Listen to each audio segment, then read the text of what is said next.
record. Here goes the encoder, and you are good to go.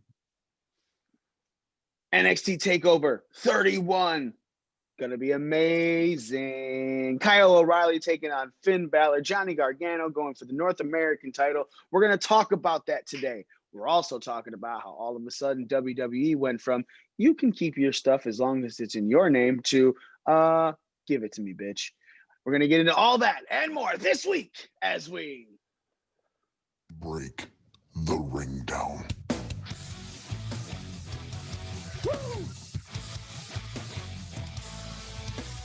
You don't know what hard times are, Daddy.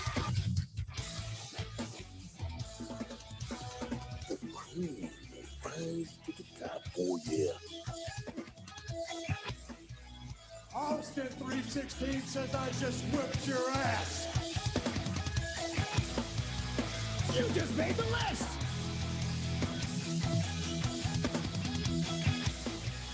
This right here is a fan-made.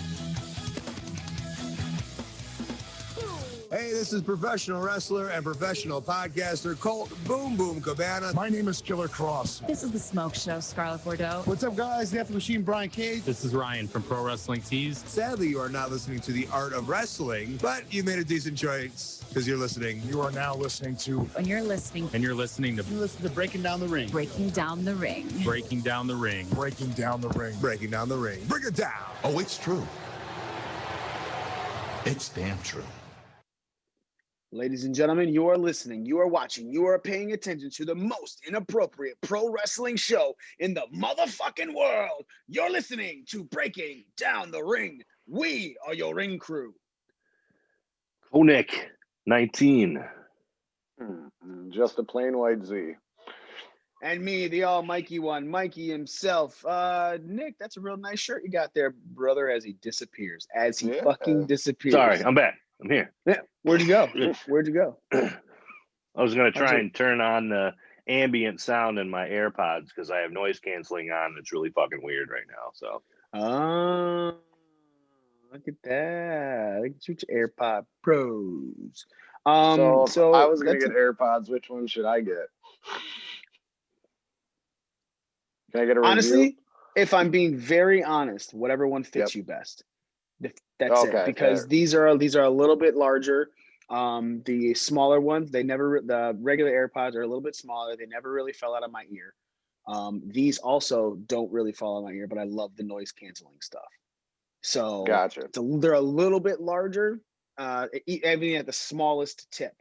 The smallest tip. That's the other thing is this one's adjustable. That's my honest review. Whatever one fits you best, do it. They're both great though. Yeah, they really are. I mean, the features, the one like the noise canceling stuff, and then I can turn on an ambient sound too, where they act as like a fucking microphone in my ear, so like everything is amplified. Oh, dig it. Ooh yeah, dig it. So yeah, Nick, that's a real nice shirt you got there, buddy. Thank you. Got that from some dude. Z, you're sitting in Indiana right now, so your shirt is at your sitting house. On my porch. Your wife hasn't brought it in yet. She's not home either. Oh, she's really? up north. I'm down south. Yeah, no one has been home in like 10 days. The spiders are building, bro.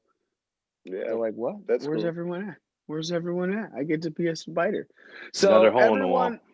Everyone has a new shirt. I got everyone's shirts. I made them friend style, and everything it says above Ring Crew, which Nick, if you could show it, I guess you can't.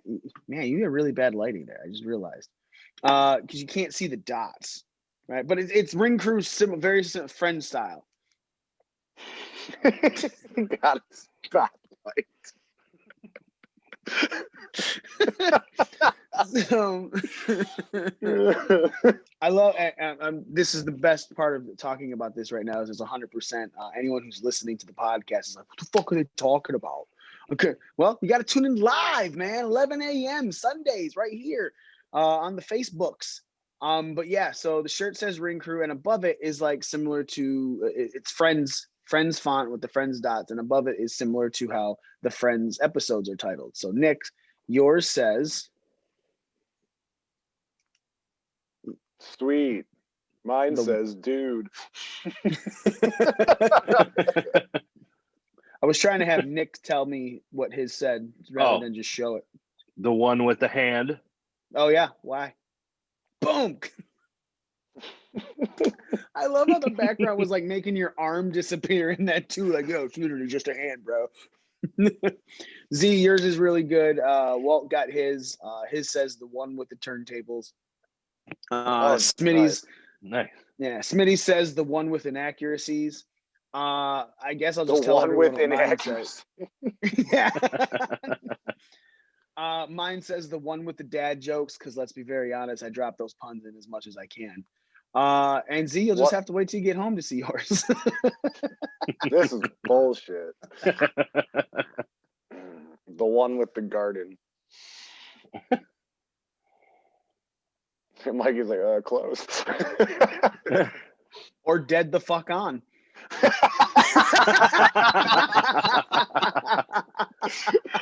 Oh, solid.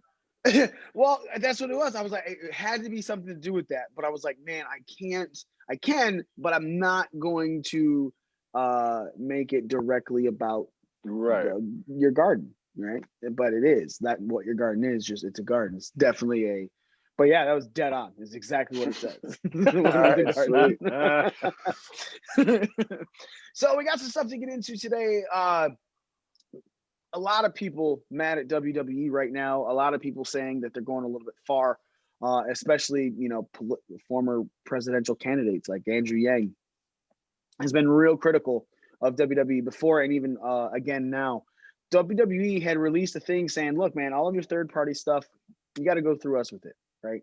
And I guess that kind of I'm not going to argue that it makes sense because it does. This is WWE. They want their stuff. They are promoting a business. It's just like anybody else and how they handle themselves when they're a very prominent public part of a business. Is you want people to handle themselves in a certain way, to not. Oh, there he is. See, his shirt says the one with inaccuracies. It's so accurate. I know. It's so inaccurate that it's inaccurate. So yeah, WWE is talking about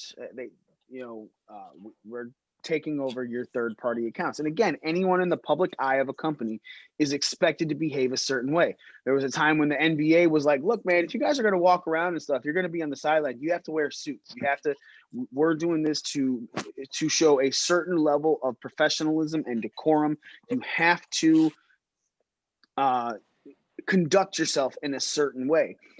WWE is wanting that now as well out of Cameo and Twitch. I mean, there's been times where AJ Styles answering questions on Twitch and it's like, yeah, but you're kind of putting down people in the business, and granted, it's your name and you have all the rights to your name that you own, but you're conducting business as a public figure of us. So I get that WWE is doing this. I understand that they are doing this, but the problem is WWE is doing this in a way where it's not rewriting not where they're, hey, we're renegotiating as part of renegotiations and new contracts coming in. This is stuff that we're also going to take part in. No, they're kind of forcing the talent that currently have things, that have built things up on their own, that now their social media has to be WWE's, run through WWE, to the point where WWE's getting all the money for it. And they'll pay something on the back end for it. So here's two articles from Wrestling Inc. I'll read off and then we'll discuss it. The first one is about their Twitch accounts. Make sure that first one's actually the Twitch accounts. On October 1st, Wrestling Inc. You go to wrestlinginc.com.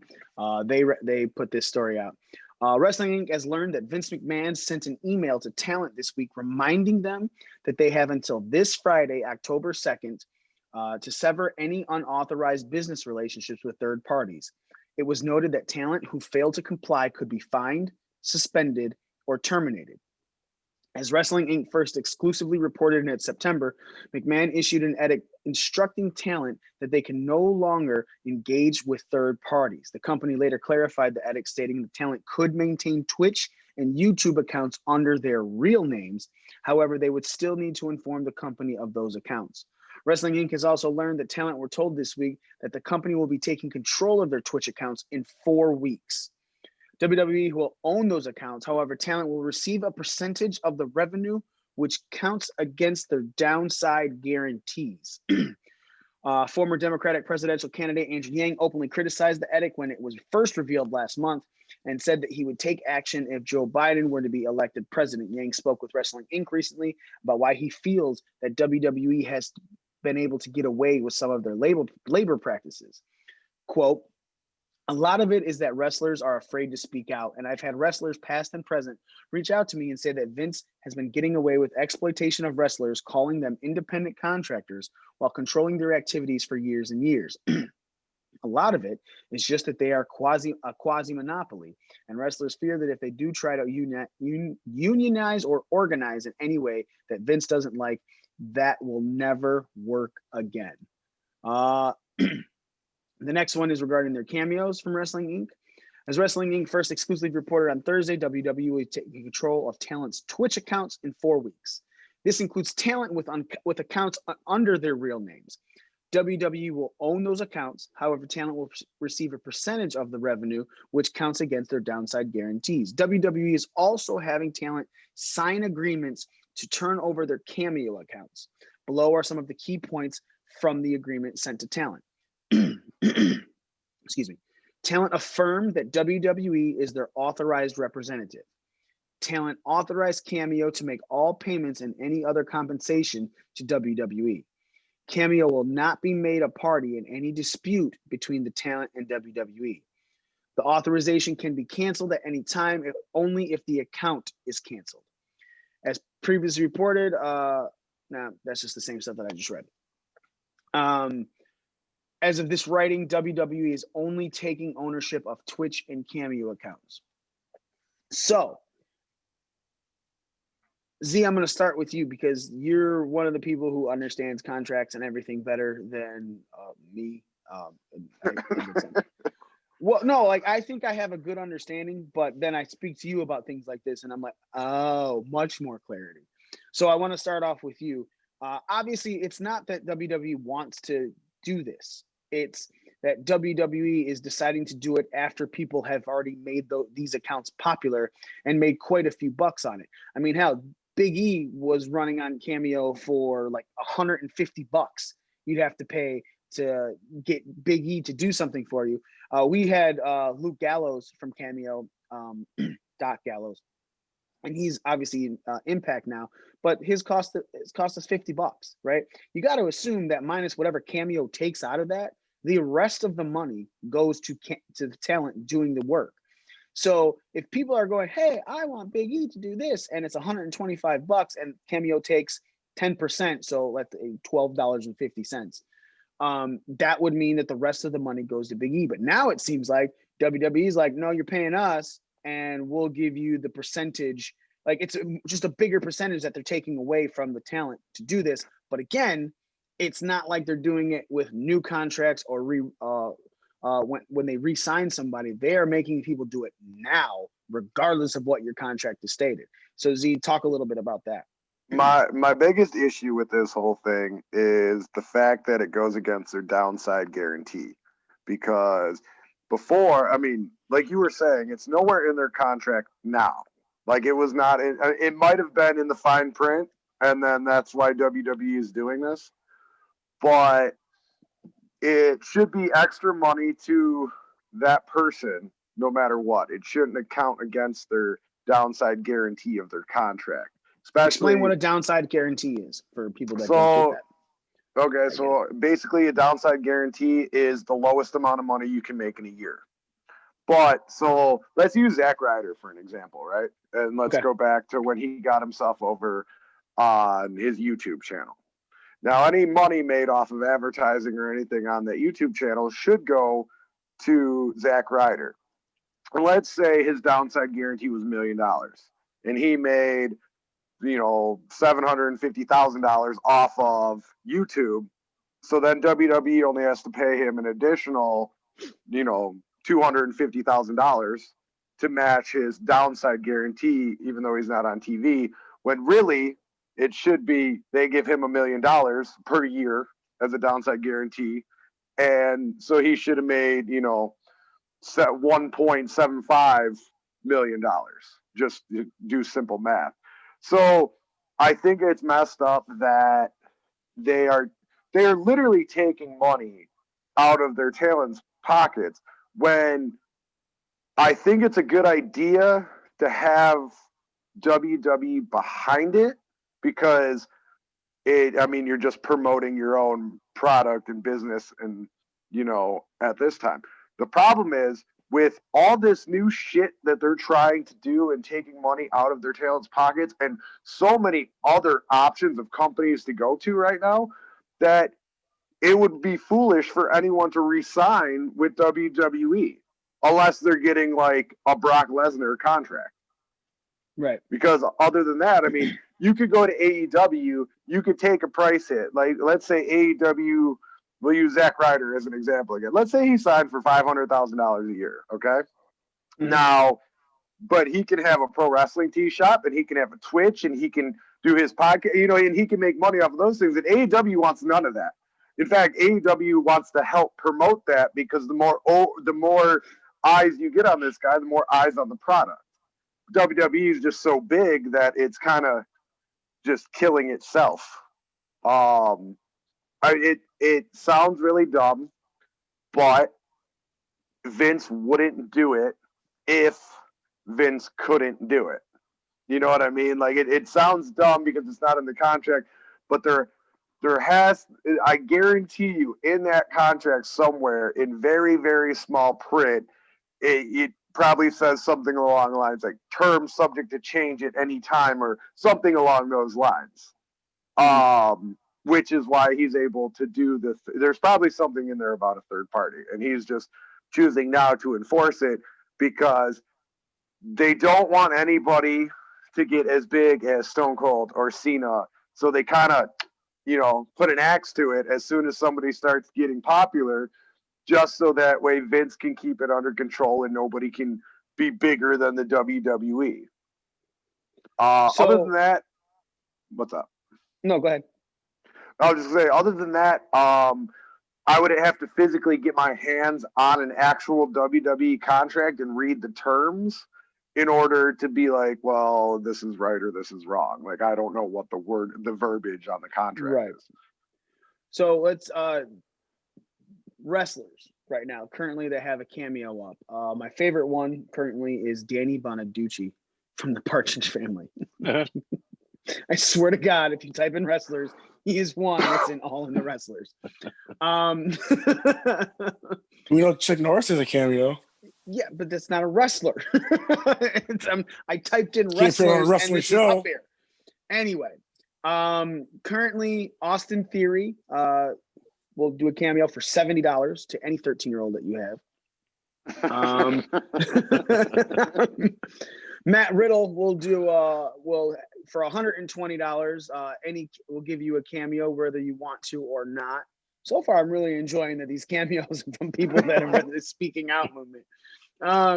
Side note: right next to Matt Riddle is someone I wasn't going to mention. It doesn't matter in this, but Joey Ryan for $50, and then he will sue you for having him tell the truth on his cameo. Let's see. MVP for $105, which I think he's really missing out on that $305 to be charging. Let's see. Elias has one, but Elias doesn't have a photo. It just says Elias, WWE superstar, $100. I haven't even seen where is Elias now that you mentioned his he's name. Hurt as fuck. Like he tore something again. Like Tegan Knox and her ACL. Something like that. Ooh, $1,000. Swear to God, it says inactive WWE wrestler. They had until the second. That was 2 days ago. Well, now hold on. I want to touch upon that really quick. So you said that if nobody Oh my follows God. these guidelines, that they're suspended, fined, or terminated. Well, if you're unhappy, like let's say you're AJ Styles and you're unhappy because your friends left, why wouldn't you just keep your Twitch up until you got fired and then go somewhere else? Right. Or Paige. Yeah. Well, we'll talk about what the three talents talked about these. Yeah, it said that if they noted that talent who failed to comply could be fined, suspended, or terminated. So this is a little fun here. So yeah, Bianca Blair, no photo again. Still says WWE superstar. But then you go into Humberto Carrillo. Obviously, he probably signed on $50, $60 for Jordan Devlin. Roderick Jordan Strong Devlin, wasn't he let go of the company during the Speak Out movement? No, he was suspended. Yeah, he was suspended Indefinitely. because was it indefinitely? I don't remember if they could find everything. Anyway, but before we go back into that, Roderick Strong, $60. Flair, who obviously we know has WWE dealings, which is crazy. It must not be in Flair's contract, right? Because Flair's doing all kinds of stuff. Like he got his own Adidas shoe. He's doing conventions. Well, my understanding is with those Legends contracts, it gives them the freedom to do other things. That's why, like, okay, Mick Foley was under a Legends contract, but you could catch Mick Foley at Comic-Cons and all this other stuff that he did independently because the Legends contract is more like an actual independent contractor contract where, yes, WWE gets you for this many dates and you must be there, but in between that, you can do whatever the fuck you want to an extent, obviously. But I don't understand how Vince can call them independent contractors with this much control. At this point, you do unionize because guess what?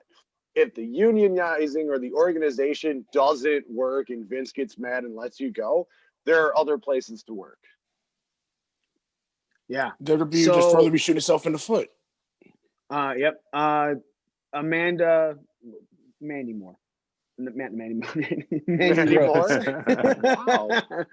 Mandy Rose is on here. $250 if you want Mandy Rose. There's another one that's 1288594. No photo. Says WWE wrestler for $35. I don't know if I should know this person. Shout outs, whatever the case may be. I'm super excited to be here and to connect with you guys. I'm here with. I am now a part of Cameo.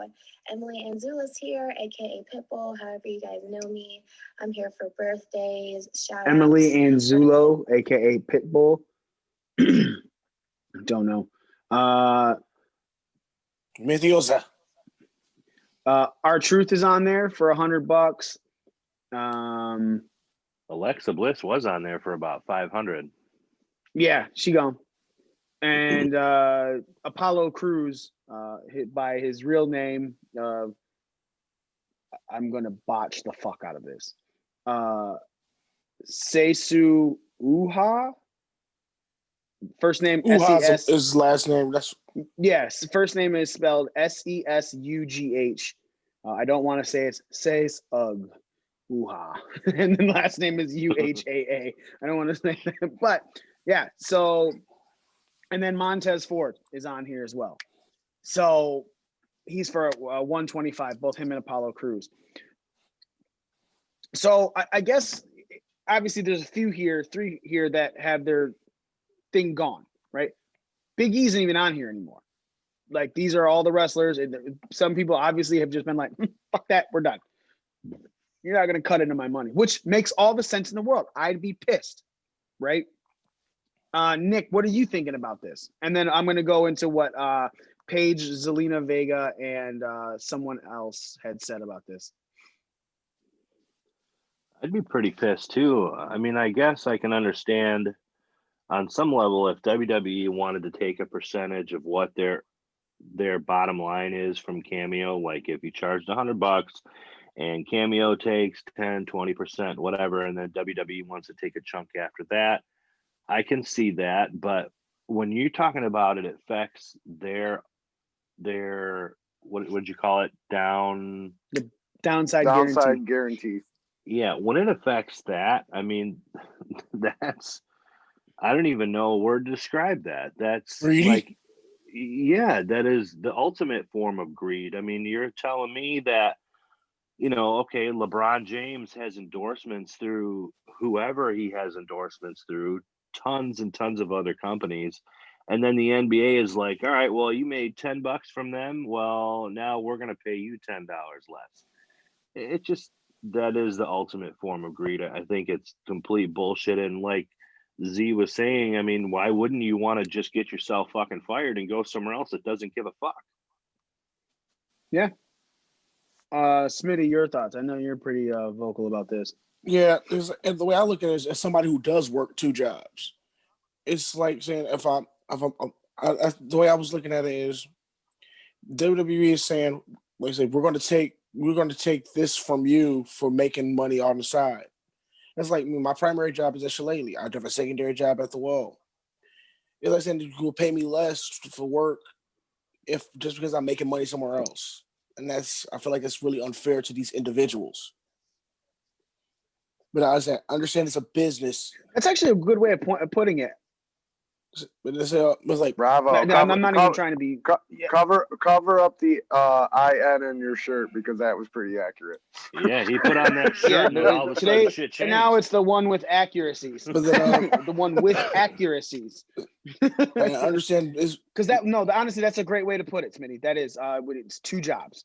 You got your personal job that you're trying to do, and then your main job is like, but we're going to take money away. We're not going to pay you as much because, you're making $20 an hour with us, and you're making $15 an hour with them. We're going to just go ahead and start paying you $5 an hour. What?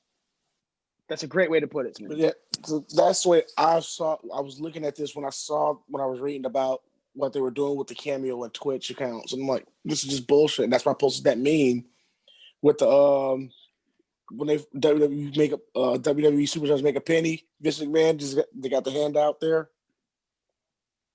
It was really funny because that meme looked like Kyle O'Reilly in a top hat. That's what I thought it was too at first. So that's the way I was looking at it. That's the way I was looking at it. I'm like, but I understand this. I get that people are going to say it's a business, but hey, your business should not, like, these people make your business. These are your employees that make your business, and you keep screwing them over.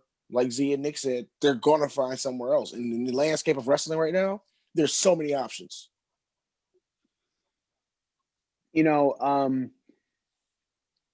I can't say that it's the employees that make the business at WWE or the independent contractors. I can say that they are a very integral part of it.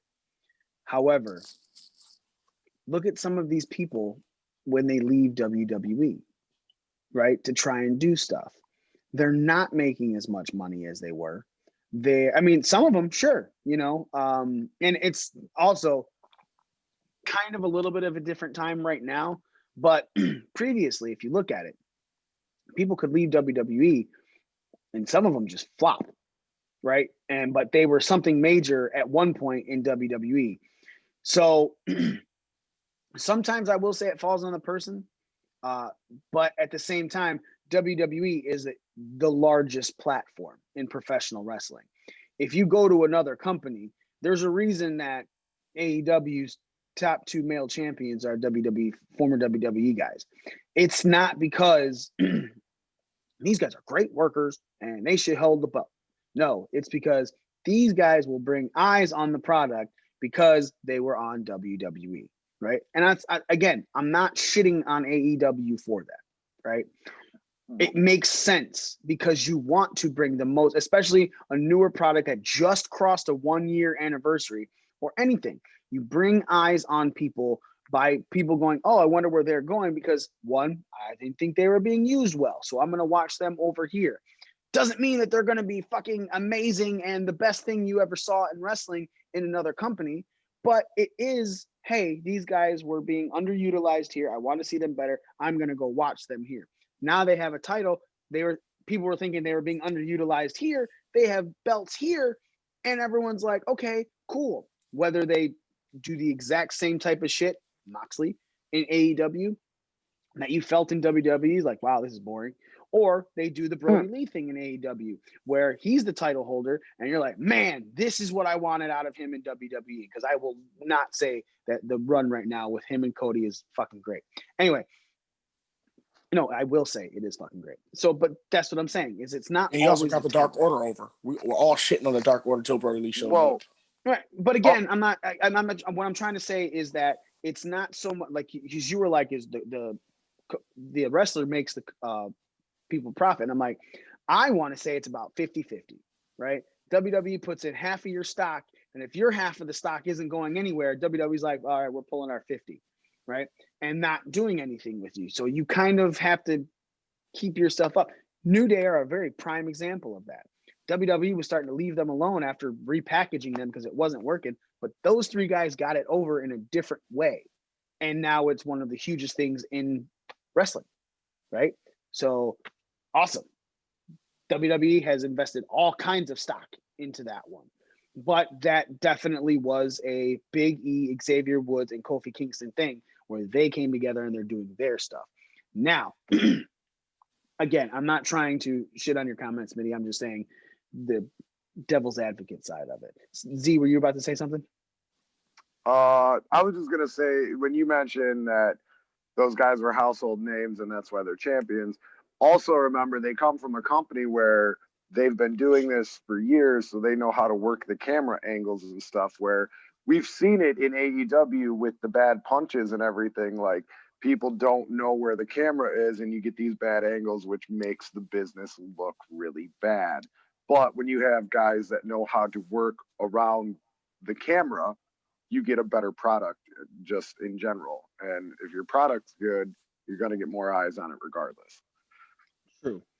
So continuing on with this, Dakota Kai, Paige, and Zelina Vega all talked about stuff with their Twitch accounts. Reacting to the news, Dakota Kai said, starting Twitch up again was purely for 3 reasons: to have fun as a gamer, communicate with y'all during a difficult year, and to give as much as possible back to different charities. Thank you all for the continued support. Side note, you guys can follow us on Twitch as well. Paige has a very popular Twitch, and her response was, Twitch is my, capital MY, place, what I built with my wonderful fans, a place where people can go and feel some positivity and a little bit of normalcy, fun, interactive, non-judgmental, charitable place. I'm proud of what I built with my fan base. I guess that's the other thing that we didn't even talk about. Zelina Vega and Paige, and I guess Dakota Kai, a lot of the money they make off of this stuff, they put into something else, very charitable. So it's not even like it's their profit and they're just using it. It's people, they're getting money and it's going to a charity or something else. WWE taking that money and only giving back part of it is a big fucking kick in the dick to what they do for charities as well, right? Like this money that they're getting, they no longer have control over what it's going to. And when people who are popular and everything like that don't have that ability to just put it wherever they want because WWE took it, that's again another shot at them. So Paige said that, and then a fan said, I mean, yeah, but your fame got you the fan base, not like you grinded from one viewer like most streamers. And Paige said, nah, difference is I grinded for 15 years for my fan base that I brought over to Twitch.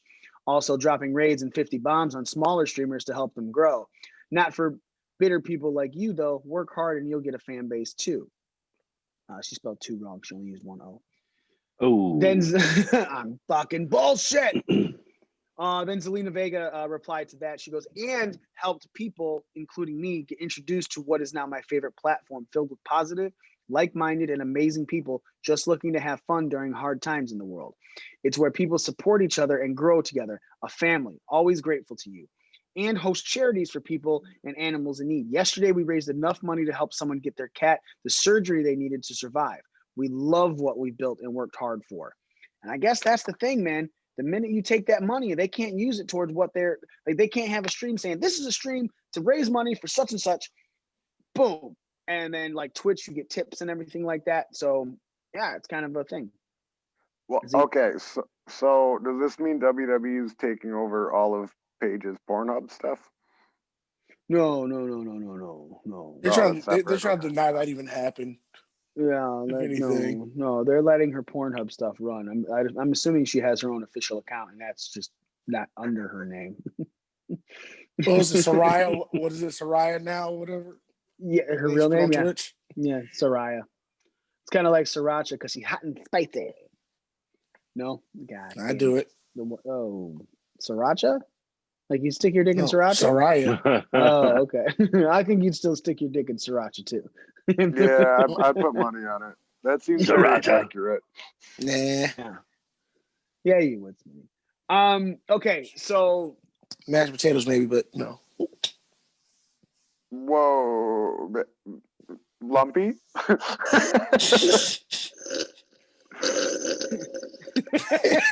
and that's the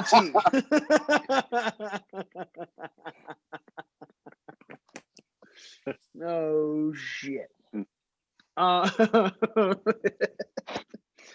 Damn. So, is there any way, in your opinion, and we'll start with you, Smitty, that WWE can fix this, or how they would have to word a contract, or just say fuck it, never mind, JK, LOL? Never mind, fucking JK, LOL. It's the only way you see they could fix this. Yeah, because I'm looking at it from I told you the perspective I'm looking at it from, and also what you guys just said about people like Zelina Vega and Paige using the revenue from that to go to charitable organizations. It just makes honestly, this just makes WWE look like more like dicks, and they want to just dictate the life of these independent contractors. So I don't see any upside. I really don't see any upside of it for the people involved outside of the company. Okay, so let's talk about this real quick. If they are independent contractors, but if they signed an exclusive contract with WWE, that means although that they're independent contractors, they can only work for WWE unless WWE has a partnership with another company, say Evolve or NXT, even though it falls under the same umbrella. But if they signed an exclusive contract, that means they can only work for said company, even though they're independent contractors. And I think that is where they're getting fucked, because they signed this exclusive contract and now they're doing these other things to make money. And WWE is like, whoa, wait. You work exclusively for us, and what you do outside of the ring should still go into our pocket anyway.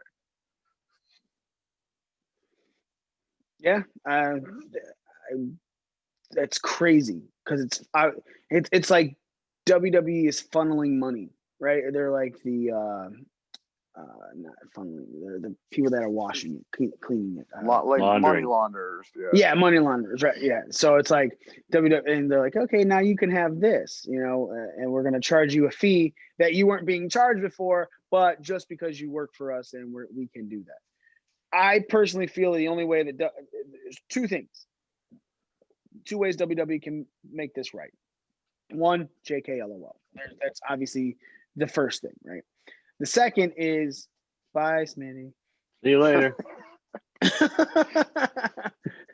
The second is WWE has to take it away from the downside guarantees, right? The money needs to go directly to the people. You worked for this. You built this. This is something you built outside of us. We have no pull in this. We have no say in this. The only thing we know is you're using the fan base that you built with us, right? But we're not going to take any of your extra money.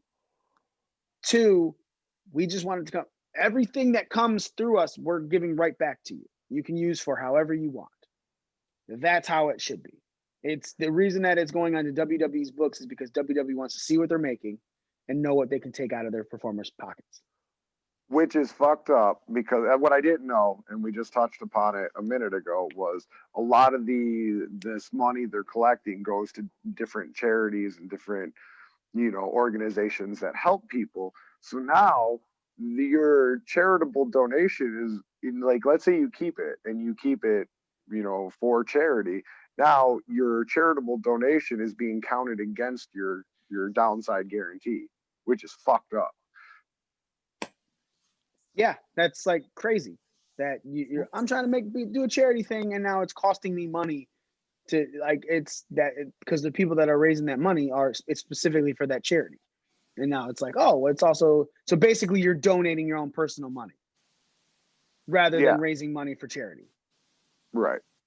Nick, I mean, either way, it's charitable, but it's just coming out of one right, but pocket instead of another. I guess like now, but it's being taxed further, right? So it's like yes, this money was going directly to charity, but these people, I guess it's my income, but now it's costing me twice because it's one, I was getting rid of it anyway, but now it's going through WWE, so that money automatically is being deducted from my downside guarantee, and two, whatever tax they're taking out of it to have it funneled through them as well. So you're losing more money for the charity, and it's like you're double donating. Like, yes, I just made $1,000 to save this, but but now I just cost myself $1,000. So this is a $2,000 turnaround. It's like if I call out of work one night and I go spend money at the bar, I could have made $200 at work that night, but I went and spent $200 at the bar instead. That's a $400 turnaround because I would have kept that $200 and I would have made $200. So I would have had $400 more in my pocket rather than losing $400 for that night. Nick, your thoughts? Yeah, the more we keep talking about it and you look at it from that perspective, it is more fucked up. I mean, I guess from a business standpoint, I would be. I mean, obviously, I'm in support for it's all or nothing. Like they can just JKLOL it, as you said. But if they want to leave it to where Cameo or Twitch takes a little chunk, and then people like Alexa Bliss, Big E, Apollo Crews, whatever, they're using that character name. Okay, WWE is going to take a small chunk, and then the rest is yours to do with it whatever you want. We're not going to affect your bottom line with what we're paying you. I can see that. But at this point, I'm almost thinking, well, WWE, you've only cared about this for the last few months. Twitch didn't just fucking start. YouTube didn't just start. Cameo didn't just start. These companies have been around for 2 or 3 years at least now. And now all of a sudden it's like, well, WWE is kind of suffering. So what else can we squeeze out of our performers? They're not suffering. Well, you're not suffering, but like they're on a little bit of a decline. They're not where they were 10 years ago. You know what I mean? No one. So now it's honest. Huh? Wrestling itself isn't, to be honest. Well, and so they're trying to like penny pinch all this other little shit. And it just what they're trying to do is stop people like Miro. The reason it's a big thing now is because Miro went to the other company, trashed WWE, and talked about how popular he was on Twitch. And then after that, Vince is like, wait a minute. And he probably Vince doesn't. The rumor has always been that Vince doesn't watch anything but his own product, right? So Vince probably didn't know that there was Twitch and this and that. Now, all their executives in the company, I would hope, aren't that blind. But once Vince seen how much profit these superstars were making, then he was like, ooh, wait a minute. They could potentially, if they continue with this Twitch and make this kind of money, they could sustain a lifestyle outside of WWE without WWE. We need to put a stop to this. And I almost guarantee that's what happened. Vince needs his own Twitch channel. I gotta say, no, that can't be what happened because Miro just hit AEW within 2-3 weeks, and if that's him brag, but this stuff all went out they gave people 30 days. So it was before Miro even showed up on AEW that they gave them the 30 days. However, now they're doing the Cameo, which he's not on, I don't think, but yes, he definitely is on Twitch. I don't know, man. There's not a lot of leeway here for why this looks okay in the WWE way, unless it's again future contracts. I can't talk about that, right? Like this is part of our contract now. Okay, cool. Making people sign new, I guess addendums to their current contracts is like if you don't sign that contract though. That would be a breach of contract. Would it be? But you said Yeah, yourself, if there's like some sort of writing that we can change this contract whenever we see fit. Well, see, okay, again, it would be in the verbiage, but anyone with a lawyer that passed the bar with a low score would, be like, oh, hey, like, don't sign this. It says this or that. But it again depends on the verbiage in the actual contract. But I cannot believe that at least one of the talent's lawyers hasn't like destroyed this. And that's what makes me think like there's this small fine print that says something about third parties that always gives Vince a choice to do what he's doing now. You know what I mean? Right. Yeah, it's crazy, man. It's definitely a little bit ridiculous. But again, since when has WWE not been ridiculous? Final thing I want to talk about, because it's going to lead into our picks for NXT TakeOver 31, is Performance Center. It's no longer the Performance Center. They said earlier in this week that Sunday, actually, I'll just read you the quote. On the media call earlier this week, Triple H said, teased a game-changing look. He said, so this Sunday's TakeOver will have a very unique look and feel, something totally different that hasn't been done so far. You'll find out more on Sunday, but it'll be very unique, and I think hopefully, at least for us, game-changing. Now, Sports Illustrated is reporting that the Performance Center has a newly remodeled TV set. Again, this is coming from Wrestling Inc. I love the website. Sports Illustrated is reporting that Performance Center has a newly remodeled TV set and will now be known as the Capitol Wrestling Center. This is a tribute to the Capitol Wrestling Corporation, founded by Jess McMahon in 1953 and run by Vincent J. McMahon. Triple H is quoted as saying, it's a historic callback to where this all began. We gutted the Performance Center and it's now rebuilt, so it feels like we're going back to the beginning. To me, it feels like we're going back to 1953. Just like then, we're doing something different and new, taking the business to a whole new level. The Capitol Wrestling Center captures the feel and the vibe of NXT. We will have all the bells and whistles of the Thunderdome, but we'll keep that NXT feel. It's edgier, darker, and raw. You're walking into the ultimate heavy metal soundstage. Triple H loves heavy metal. Along with virtual fans, there will be fans in attendance in a limited capacity of around 100 people at tonight's show. There will be a contingent of fans in attendance, some of which will be talent, others will be friends and family of some, and some will be fans. We will take every safety precaution that there is. All of this was signed off by our medical staff. Everybody that walks in the building will be PCR tested, take a questionnaire, and be medically screened. There will be plexiglass pods with fans that are in groups, and the groups will vary in size. Everyone will wear masks, and each group will never be near anyone else. That sounds like an awesome concept. I want to be inside the Elimination Chamber while watching wrestling. That's the first thing I heard when I heard plexiglass pods.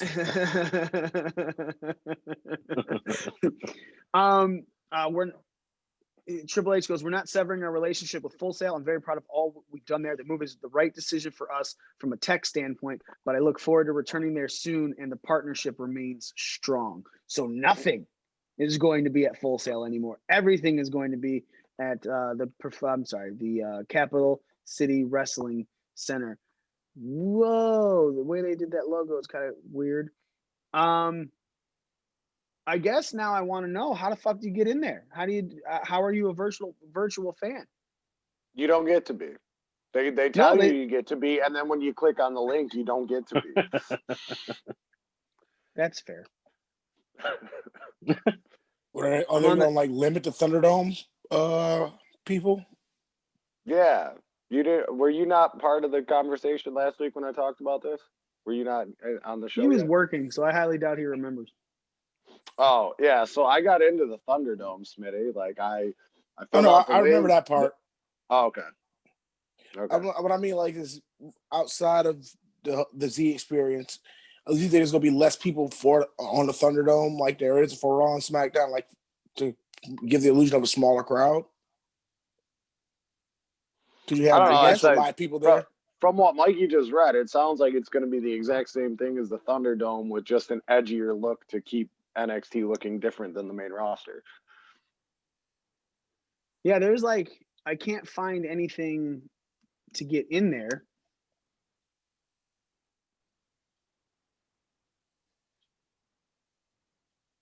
Like it's not there. There's nothing. I'm on WWE.com.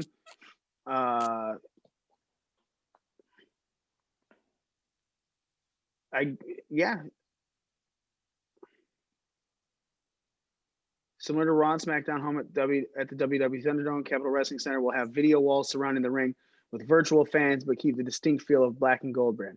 So they're gonna have it's gonna have the video wall of virtual fans, but I can't see how. I guess let's hit their social medias up.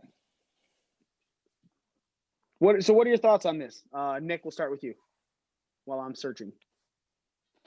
I think it's a cool idea. This could be leading into what's going to happen with, SmackDown and Raw being at the Amway Center, because doesn't their contract with them expire at the end of October? I mean, I can't really see that. That's the rumor right now. Yeah. That it expires at the end of October. But yeah, I mean, just another cool way for Z not to be on TV.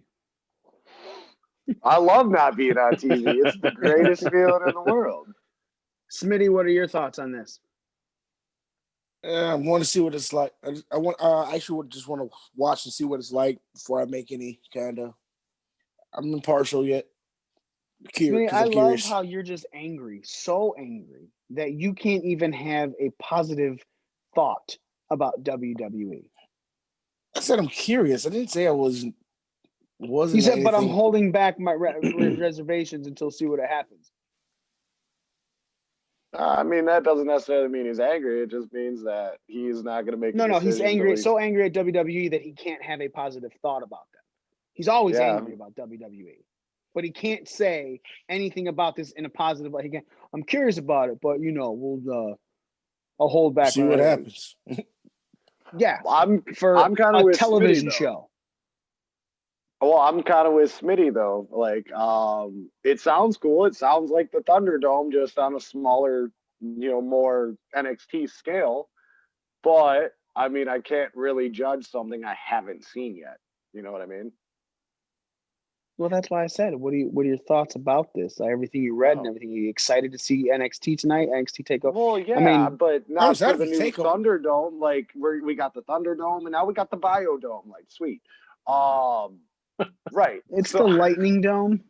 Whatever. Cool. Got a little thunder, got a little lightning. A little shake and bake. Yeah, I mean, I'm excited for the show, period. Whatever they do to get more. One thing's missing is crowd reaction. And with the pay-per-view last week, they did a good job with the piped-in sound, because when they piped in the "This is awesome" chant, I was thinking, wow, this chant would actually be happening if there was a live crowd. You know what I mean? Like, It was just the way the match flowed. So, but it'll be better now to get a more raw reaction out of fans, hopefully, than, the piped-in noise and all that shit. Fair. Yeah, understandable.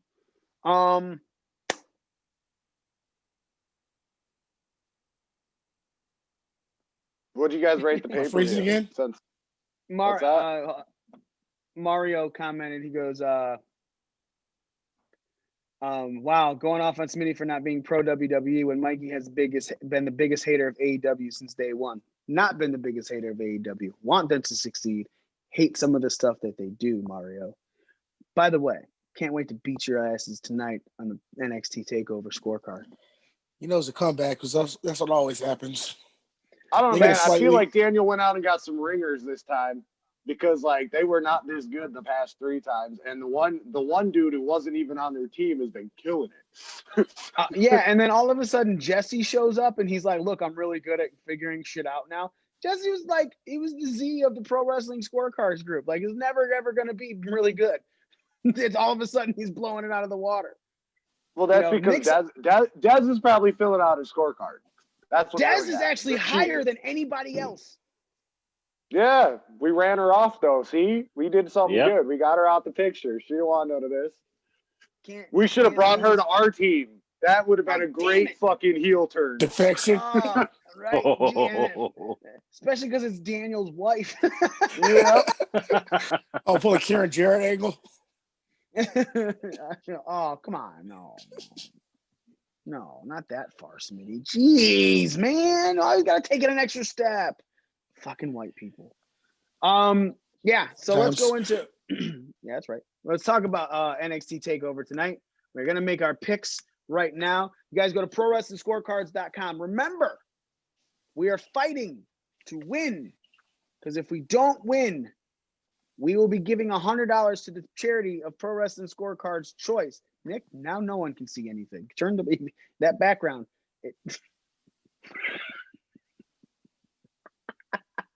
Your head keeps disappearing. He knows. If we come back and we win, Pro Wrestling Scorecards will be donating $100 to the charity of our choice.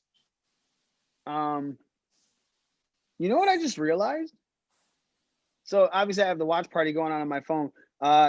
Z, when you go away like that, because obviously you're here. Yeah. You're not even on the screen on the Facebook. Oh, it doesn't show like the little person, like which shows. Yeah. So I think you would have to have like, I don't know. That's weird. I'm literally going to be filling out my picks as we go, so I guess I'm not going to be on video. I'll just be on the soundtrack.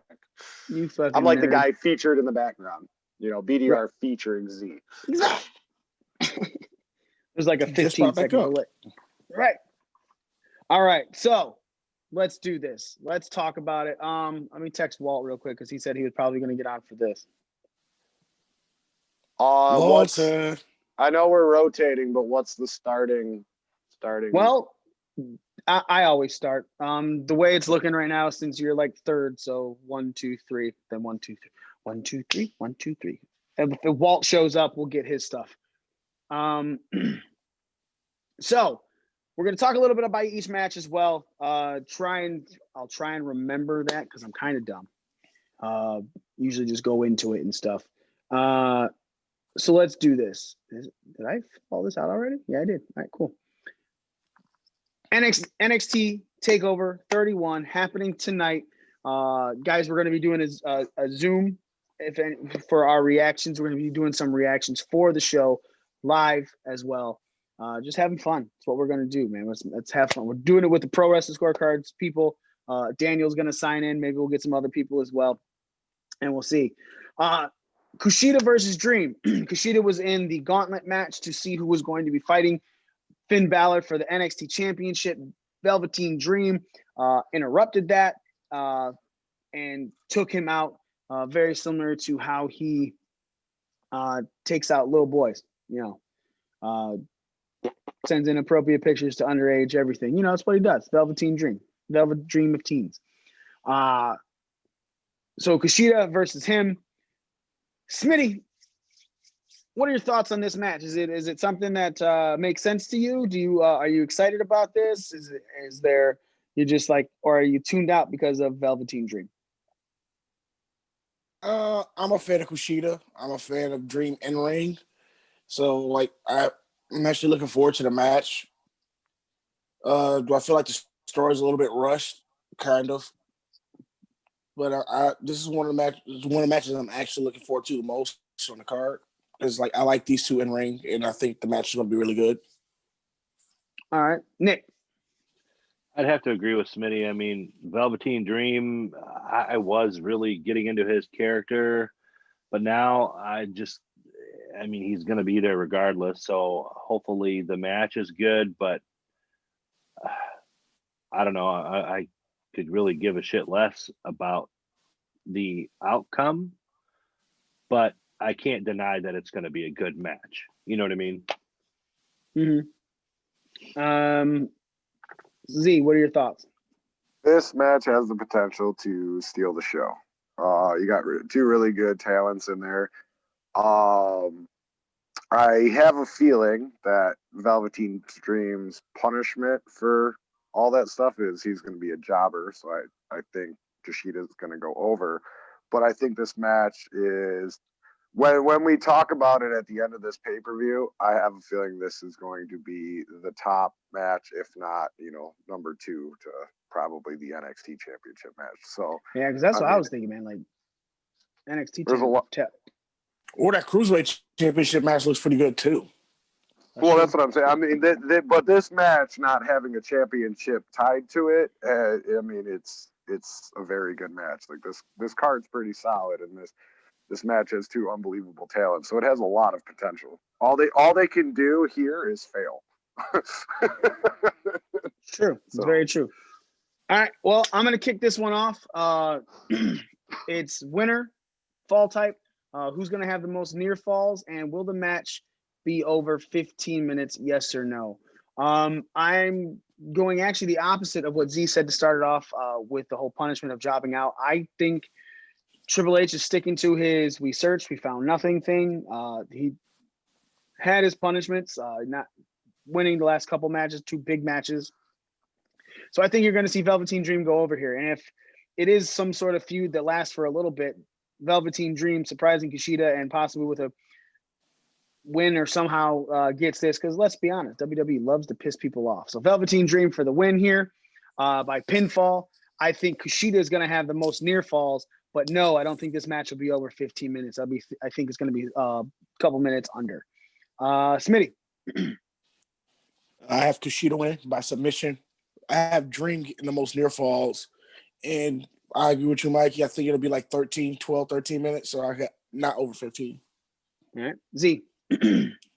I also have Kushida winning by Dorito submission. Where did it go? I have no one getting the most near falls, and the match will be over 15 minutes. That's actually good. Like, might be the same amount of number of near falls for each of them, so no one had the most. That's a good pick there, Z. Champ Nick. Well, I've got Kushida with pinfall. Dream will get the most near falls, and that's a big old negative on the match going over 15 minutes. All right, Champ. Right. I got a question for you. I have an answer for you. When have you seen a Kushida match that's ended with a pinfall where he's taken the match? Just can you tell me what his pinfall finishing move is? It could very well just be a roll up, dude. I mean, how the surprise roll up happen? Yeah. I'm just, you guys always want to talk me out of shit. I just want to throw wrenches in your plans too. That's all. Let's be very honest. We started talking Nick out of shit way before we talked you out of shit, and he came to the show way after you. Yeah, that's true. But but it doesn't matter because the motherfucker's got 6 6 Ring Crew Championship reigns, and you're over there with 3. Z. Yeah, and I've also won the whole community twice, and Nick's only done it once. So suck it. And yet, my back really hurts right now. Let me just say, my back is just killing me. Well, maybe you should lose some weight there, bud. Okay.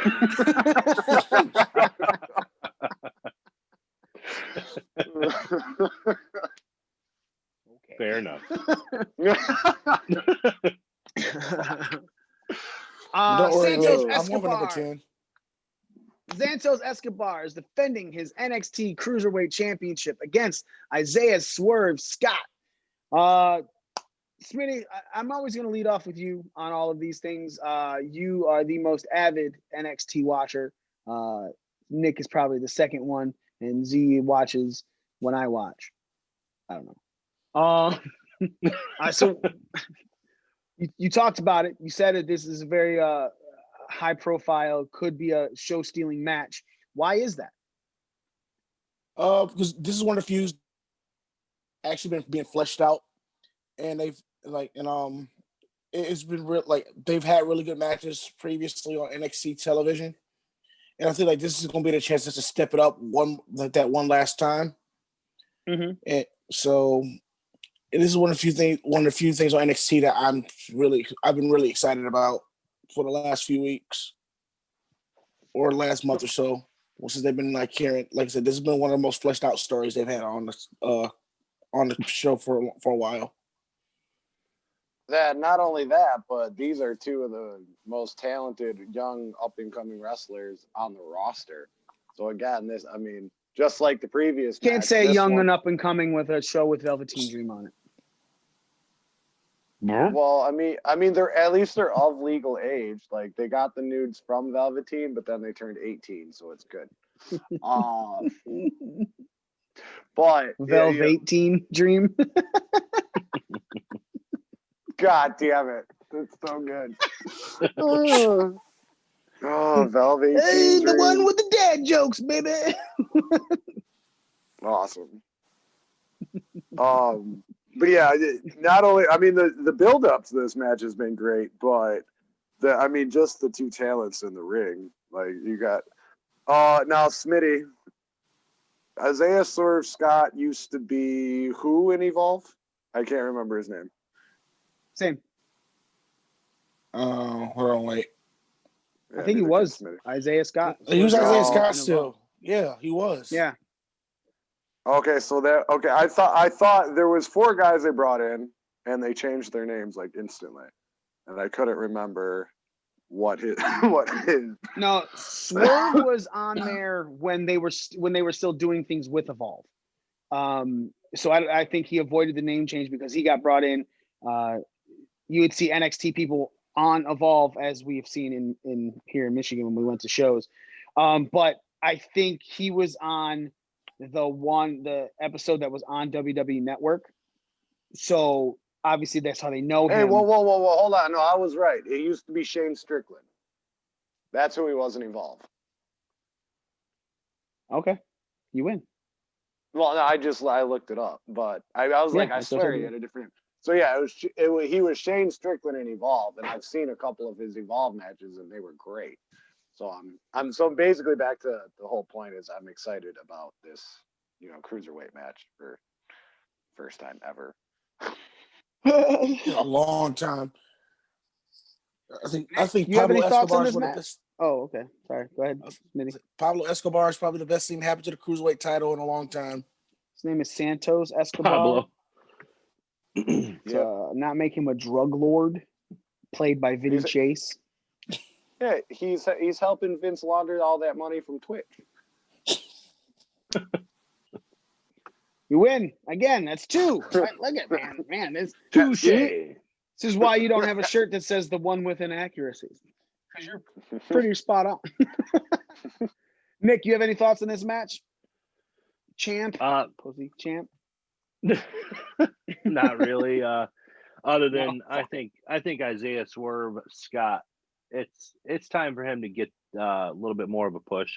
I've got him going over in this match. So, ooh, spilling the guts.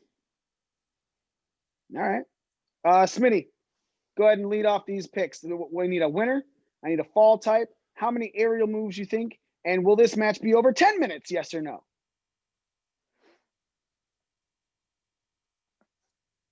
Smitty, you want to go or is he frozen? He's frozen. He's pulling a Cartman. He doesn't want to be here anymore. So he's Cartman, your connection's just breaking up again. You're just only gonna have to listen. There's Smitty. He's moving. Okay, so I'm betting on black. Got Isaiah Swerve Scott Wait, by pinfall. Whoa. What just happened there? You can't just gloss over that. Look, betting on black with Isaiah Swerve Scott. No, you just froze for like 30 seconds. Like we were talking to you and you weren't responding at all. Oh my! You guys were moving. Why wasn't I? You weren't even talking. Right? Did you even hear us? I heard you, but I was responding. I didn't know you didn't. I didn't know you couldn't hear me. Oh yeah, we couldn't hear you at all. All right, yeah, because you were just sitting there like this. Okay. Not even blinking. You're gonna have to answer again, bud. Yeah. Okay. We need your whole card again. Your whole pick. This. So for this match, I'm betting on Isaiah Swerve Scott to become the new cruiserweight champion, NXT cruiserweight champion. He's going to win by pinfall, 11 aerial moves, and yes, the match will last over 10 minutes. Okay. Z. I also have Isaiah Swerve Scott winning, but by disqualification with 5 aerial moves, and yes, the match will be over 10 minutes. All right. I am looking at one thing real quick. All right. I am not changing my pick. I am keeping Santos Escobar to retain the NXT Cruiserweight Championship by pinfall, 6 aerial moves, and fuck yes, this match will be longer than it takes me to have sex. So yes, it'll be longer than 10 minutes. Nick? I've got the Swerve by pinfall, 5 aerial moves.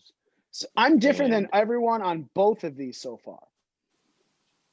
Yes, right, to 10 go for that goose egg number 2, baby. That or the highest scoring person on our team. I'm really hoping for that because I'm sick of Nick being the only one in double digits against Pro Wrestling Scorecards. Like all it takes is 2 points for me to get a double digit. It's also real fucked up that I got a goose egg last time and I'm still the second highest scorer on our team. What the fuck, boys? I've had consistency throughout September. I mean, I'm not gonna lie. I shit the bed on the AEW, and I've just been coming back pretty strong. I'm pretty sure I was the second highest scorer on the last pay-per-view, but it still landed me like 4th place. So overall, it's like 5 points or something. Yeah, but what needs to happen is we just need to take the top 5 spots in one of these, and we're right back in it, boys.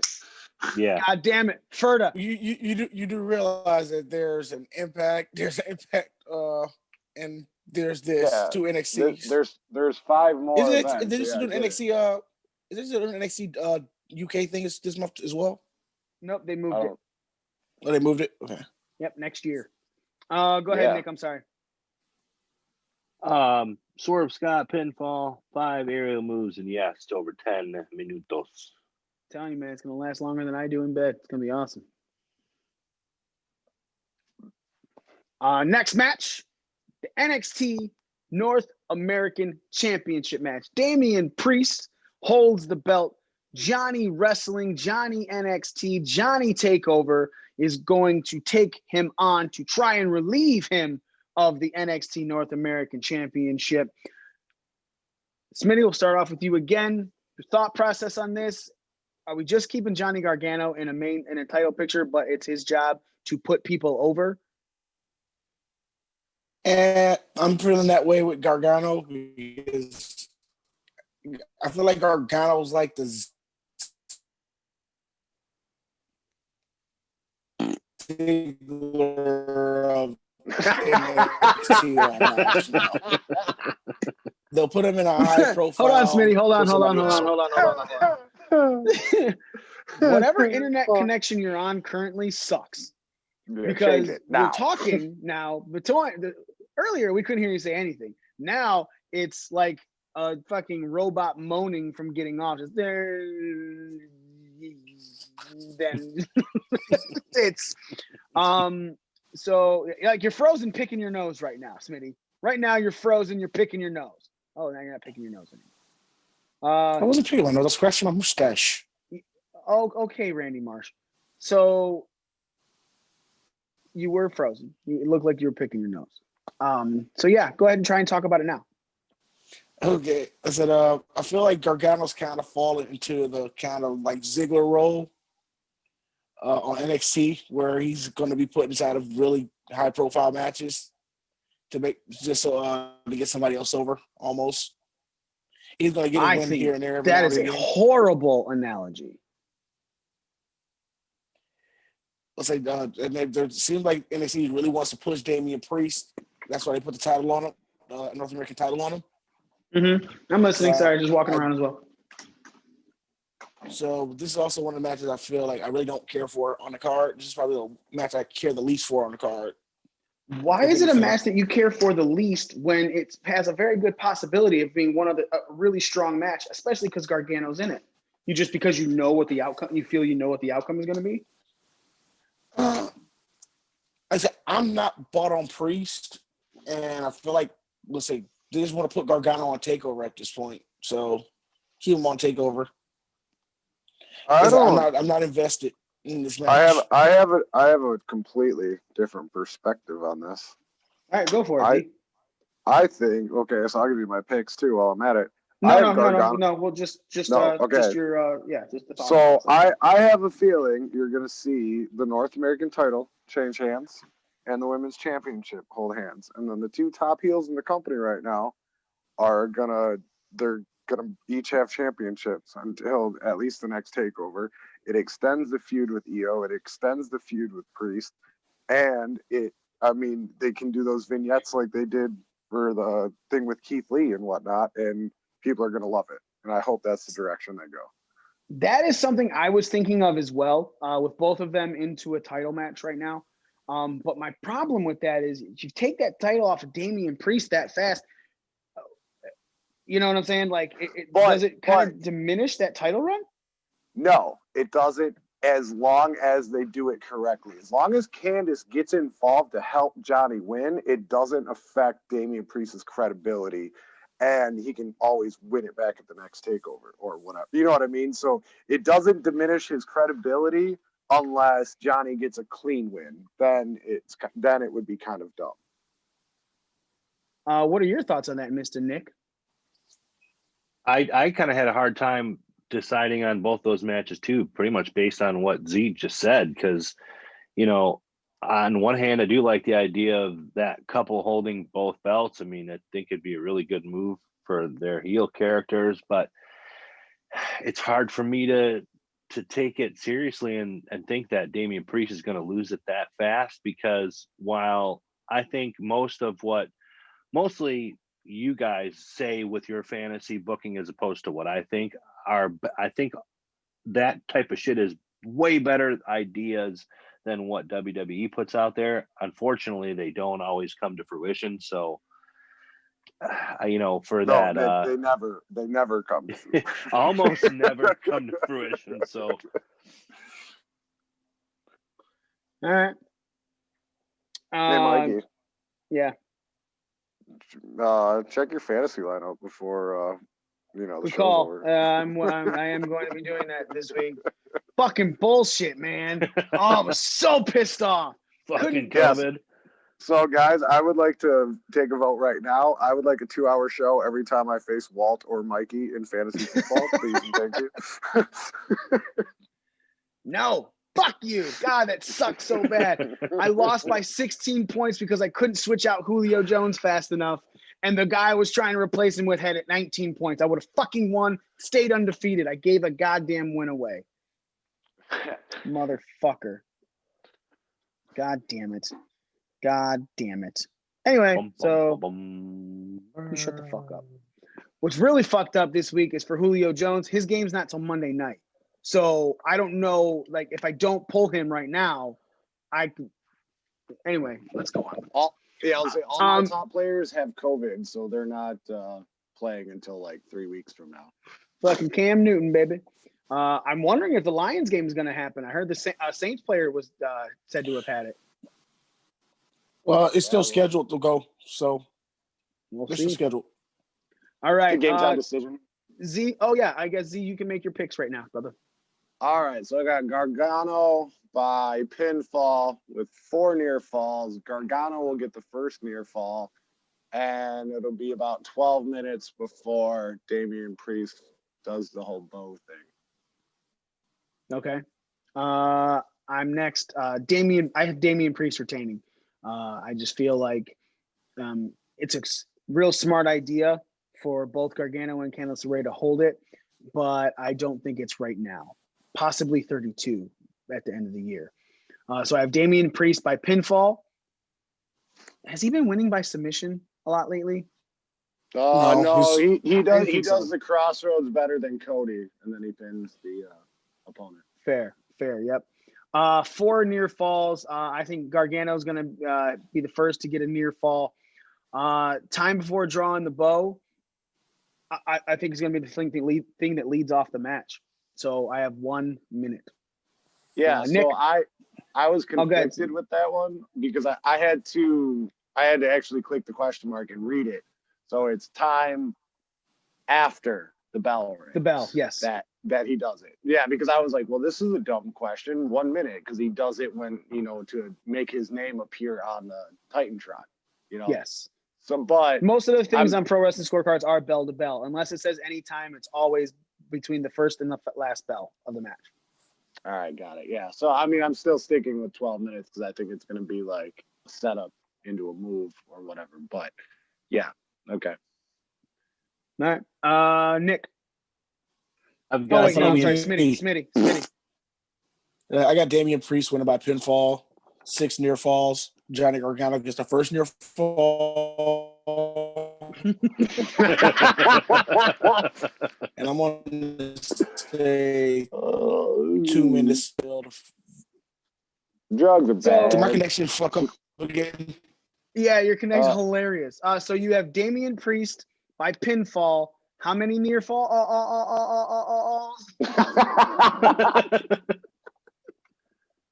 Fuck. And here we are. Frozen again. God damn it. 6 near falls. You said you have Gargano to get the first near fall? Yes. And how much time before the bow draw? 2. Oh, I can't. This is gold. Like, how many? Just put up. I can't even tell you to put up a finger. Text it. Text how much time before the bow draws. This is like Nick. You go. Nick's not frozen. Smitty, are you back? Oh. I have like 30 people gone. fucking. You have what? Can you see me? Now I can. Can you hear me? Can you see me? Can you hear me? I can hear you. I said 2 minutes before the bow draw. Nick, you're up. I've got Damian Priest by pinfall with 5 near falls. Gargano will get the first near fall. And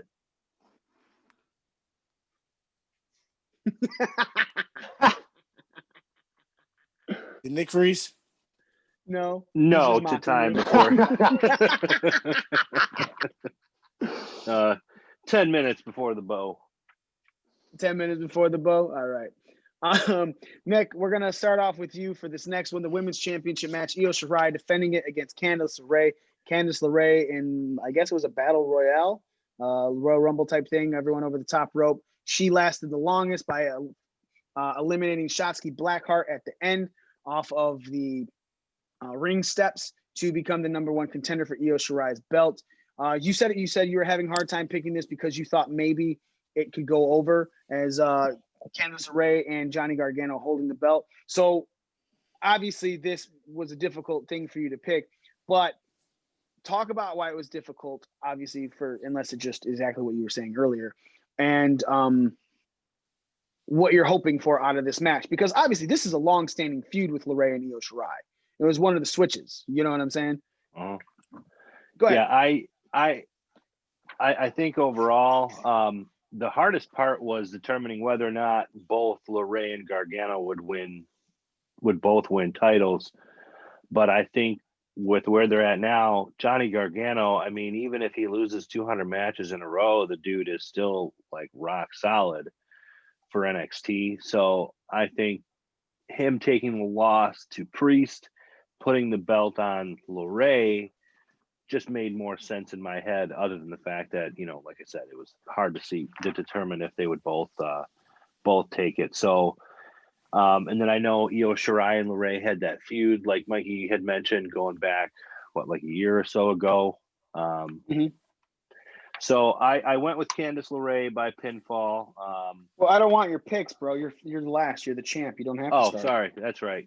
Jeez, Good time to edit, son. It's okay, but now we know.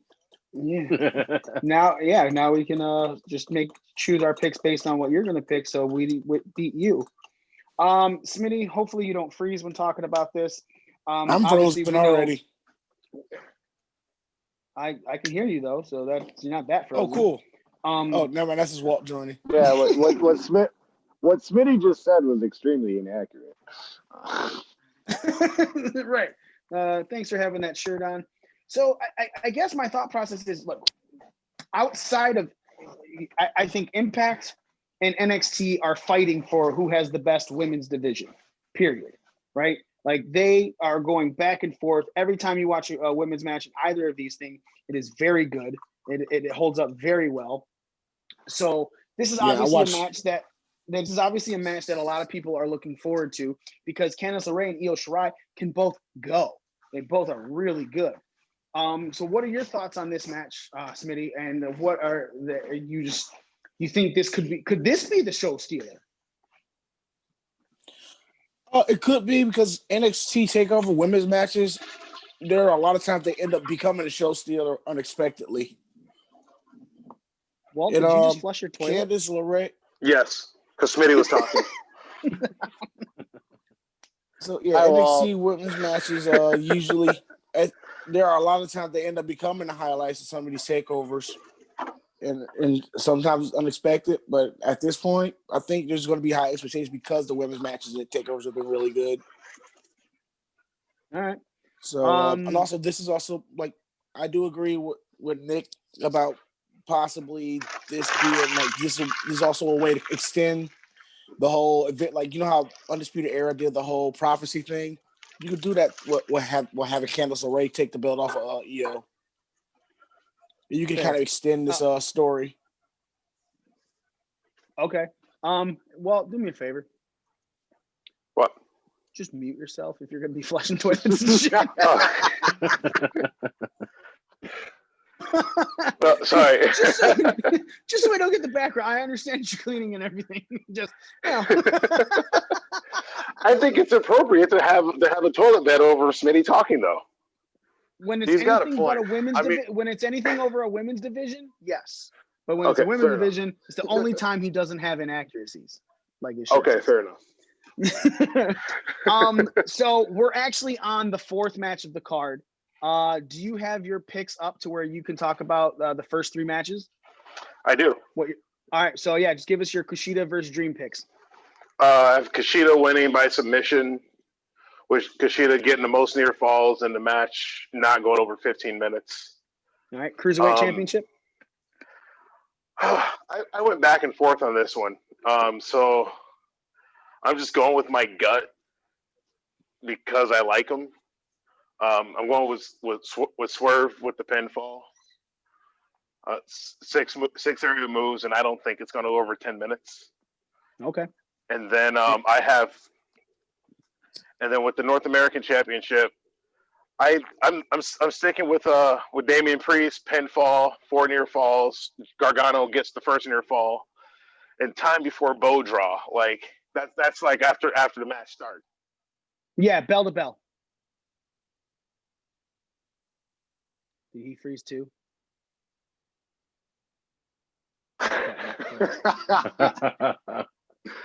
Everyone's freezing. Everyone's freezing. There's a joke in here somewhere. I am not gonna make it. Nope. Hey, Walt's back. Yeah, hey. It's like you like everybody froze. Everybody was frozen there. I don't know if Smitty is frozen or not though. That was just you. That was just you. We were fine. We were talking. You were not. I was talking. To yourself. I was talking. Not to us. Clearly. So what was the time before the bow draw? So I was just for clarification, that's like when a match starts, right? Not when because it's between bell to bell. Unless it says any time for pro wrestling scorecards, unless it says any time, it's always bell to bell. So it's like Sasha Banks attacks. If it doesn't say any time, it's does she attack between the bell to bell? Does she, you know what I'm saying? Right. So I went 10 minutes for it. Okay. Just because that's such a random guess. Yeah, so. I went 1 minute just because I think it's going to start off the match. Okay, so Women's Championship. I'll lead this one off, and then we'll go Smitty, Z, and Walt, and then Nick. I I'm really fucking torn about this one, man. Really fucking torn. I currently have Candice LeRae, but I'm not sure. Yeah, Candice LeRae by pin, 7 aerial moves, 14-minute match time, and there will be more than 2 moonsaults. Smitty. I also have Candice LeRae by pinfall, 6 aerial moves, and I actually do have a 13-minute match time, and yes, some more than 2 moonsaults. All right, Z. I got a question about the moonsaults because there is no clarification. Now, is that moonsaults that physically land or just moonsaults attempted? That's a good point. That's a good question. I was gonna say that definitely changes my answer. I'm gonna shoot Daniel a text on that, but go ahead and give everything else. Because I just assumed it was like an aerial move where even if it doesn't connect, it still counts. Well, okay, so I'll do it this way. So I had Candice winning by pinfall with 6 aerial moves, 14-minute match time. If it's number of landed moonsaults, I have no for more than 2. If it's attempted moonsaults, then I have yes. Does that make sense? Yes. Hold on.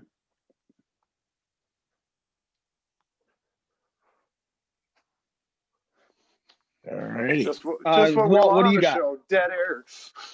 Right. Well, go ahead and give your picks. All right, so I'm going with Candice LeRae as well. Pinfall. I have 5 aerial moves, match time 12 minutes, and I mean, yeah, depending on the answer for that, I'm going to go with yes to more than two moonsaults. All right. I'm assuming, and I'll wait for Daniel to respond, but I'm assuming it's just attempts. Go ahead, Nick. Pretty similar here. I've got Candice LeRae with 6 aerial moves, 12-minute match time. And yeah, same thing. If it's attempts, then I have yes. If it's, actual moonsaults connecting, but I'm going to stick with yes for now. And I think I'm in the same train. Well, obviously we have always said that our picks here on the show are the finality. Depending on when we hear back from Daniel, if he comes back and says it is connected moonsaults, then most of us are switching to no. Smitty, would you switch to no as well? Probably not, because Io Shirai has a variant of moonsaults. Like she has the one she hits from the second rope to the outside. She has her finishing moonsault. She has a springboard moonsault as well that she does. And also, Candice has a lot of moonsaults, so I guess I'm just sticking with yes either way. All right. Up next, final match on the card, the NXT Championship match. Finn Balor defending his NXT title against Undisputed Era's own Kyle O'Reilly. Z, we'll start off with you since you seem to never freeze at all. Yeah. Well, I mean, that's that great hotel Wi-Fi. Not even connected because the Wi-Fi here sucks. It's like Smitty's Wi-Fi. All right. He doesn't have any. That's why it sucks. I do, but I just have like 300 people on it right now. 300 people on your Wi-Fi? How many people are you living with, sir? That was an over-exaggeration in the number, sir. Again, unless it's actually 300 people, your Wi-Fi shouldn't suck. Unless you have low Wi-Fi and 3 people on it. But whatever, your Wi-Fi sucks. Let's move on. Finn Balor by pinfall. No. I don't want your picks. Talk about the match. Right. Jeez, man, you're not even leading this one off. Smitty is. Okay, well, sorry. Nerd. I mean, this is your main event. There's so many matches on here that have the potential to be match of the night. And this is just another one of them. I think in this match, they're really going to showcase Kyle O'Reilly's singles abilities. And I'm me personally, as a Kyle O'Reilly fan, like I'm really looking forward to seeing how well put together and psychologically sound this match is. And this is one of those matches in wrestling like that make me feel like a kid again because I like both guys and I know how good this match has the potential to be, and I want to see what kind of story they tell in the ring. All right, Nick. I feel the same way. This is another match that could steal the show, and I like the idea of Kyle O'Reilly going on this singles run. It's just I'm really looking forward to it. I think it's in a good spot. It's going to be a really hot main event. It's too bad that they can't have it in front of a big crowd. So, but the fact that they're doing what they're doing with the whatever the fuck he called it, don't remember the name of it. Not the Performance Center anymore. Capital City Wrestling. There you go. Capital Wrestling Center. I'm interested to see how that's going to play into the match and just make it that much hotter, because we all know that having that crowd there really helps the match too. So I think it's going to be, definitely a good chance of being the match of the night. Smitty is frozen. Walt, do you have any comments or anything on this match, sir? Yes, I do. No, I had to unmute myself. I saw. Yeah. Yeah, I'm looking forward to kind of seeing what Kyle O'Reilly can do as a singles competitor, because he's been in the tag forever. So, and Finn Balor is just he's Finn Balor. He's the third best wrestler in WWE right now, behind Roman Reigns and Roman Reigns. So. My whole fucking connection just completely went out. So he's like, I didn't hear you. What did you say? The connection's gone. It just came. Am I back or no? Yeah, you're back. Okay. Back in black. Or can't help that part. The second part. Or dark heather gray, whatever. I said not as. Smitty's frozen again. Did you guys know that if you say Roman Reigns 3 times, Smitty appears? I just said it twice. Roman Reigns. Didn't work that time. No. No, he's got a great internet connection.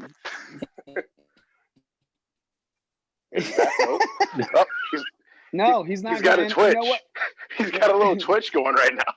Again, ladies and gentlemen, you can find us on Twitch, Breaking Down the Ring, BDR Cast. WWE does not own us.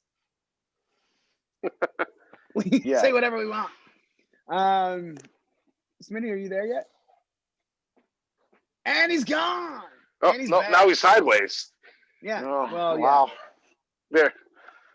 You good, Smitty? Damn it. Did you connect to the Wi-Fi this time? So I've connected to somebody else's Wi-Fi. You're mooching? Yeah. Oh, jeez, Smitty. All right, talk about this match a little bit, brother, and then give your picks because you're leading this off. And I don't want to wait for you anymore. Yeah, so I do actually. This one match I'm looking forward to. I like the fact that they're giving Kyle O'Reilly a singles push. Finn Balor is probably one of the best in the business.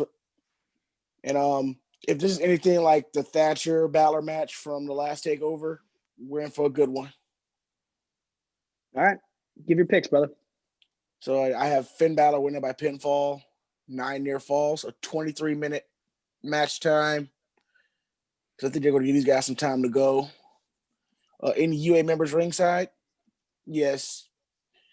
4 more submission rope breaks? Yes. And fight after the match? No. All right. Z. I have Finn Balor winning by pinfall. 8 near falls, 22-minute match time. Yes, there will be any member of UE at ringside. I have no for 4 or more submission rope breaks and no to a fight after the match. All right. Walt.